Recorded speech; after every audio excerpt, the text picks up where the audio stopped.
10. po vrsti festival Mladi levi. To je zdaj že kar en kultni festival, mednarodna udeležba.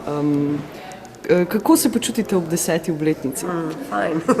Pač sem vesela, da pa hkrati tudi malo ponosna, da nam je uspelo v tem prostoru vzpostaviti mednarodni festival, nek prerez sodobnega progresivnega gledališča. Hkrati pa je to festival, ki dejansko se iz leta v leto razvija, raste, vzpostavlja neke nove teme, nove prostore. Publika nekako tudi neko jedro, publike se vsako leto veča. Po 10 letih pravzaprav v tem prostoru, ki ni pretirano naklonjena sodobnemu artu, je pravzaprav že samo po sebi en uspeh. Še večji uspeh je pa v tem ostati svež, pa z nekim vsem zaupanjem v prihodnost. Ne. Kakšna je pa vloga Stare elektrarne pri vsem skupaj? Zavod Bunker je pač programski upravitelj Stare elektrarne, ki je seveda čudovito prizorišče za sodoben art. In je pa tudi nekako nadaljevanje naše zgodbe, ki je vedno skušala vzpostavljati neke nove, mogoče ne a priori gledališke prostore. Prvi festival je bil na Ljubljanskem gradu, potem več let smo bili v Železniškem muzeju. Mogoče res je, da smo nekako zaljubljeni v industrijsko dediščino.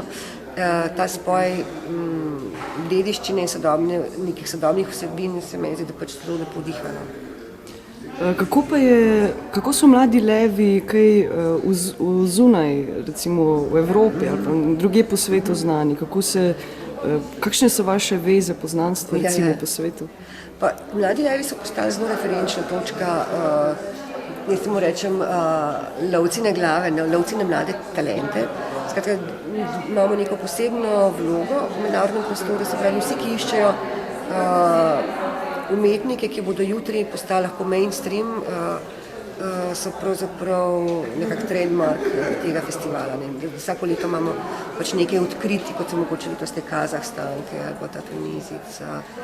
In imamo zelo veliko število nekih tujih kuratorjev, umetniških vodij, ki se vsako leto prijavlja na festival.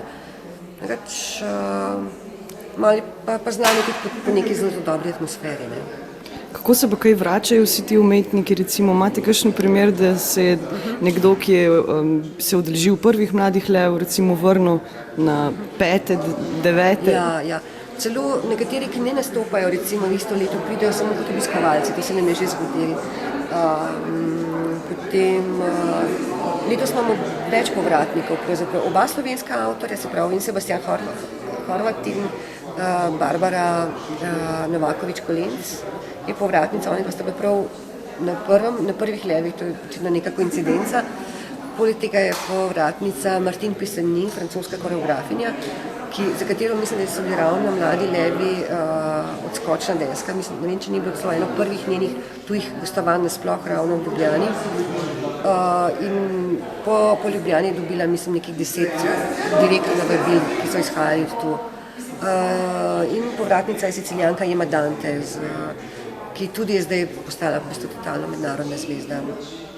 Mladi levi jutri oziroma drugo leto, že gledate najbrž naprej? Ja, res je, imamo že kar nekaj. Se pravi, vsako leto pravzaprav so umetniki, ki jih sledimo več let, kot so recimo letošnji Stanska Fe, z njimi smo se trudili res več let, da bi jih pripeljali. Te večje skupine oziroma že bolj etablirani umetniki, na njih delamo po več letih, sledimo, medtem ko nekaj prostora si pa vedno puščamo odprtega za nova presenečenja. Ne. Ampak že imamo pa stvari ogledanih za drugo leto. Kdaj se začne in kdaj konča sezona Mladi levi oziroma lov za umetniki in priprave? Že pred začetkom tega. Ne. Mislim, mi že zdaj delamo za naslednje leto. Pustimo podprto skoraj do konca. Ne. Tako da kakšne stvari se lahko v bistvu še vletijo tudi junija v program. Ne. Za konec naše vprašanje, v kolikšni meri mislite, da se bo Mladih levov udeležil naš kulturni minister Vasko Simoniti? Lansko leto je odprl festival in ga pričakujemo tudi letos na otvoritvi, da zareže torto.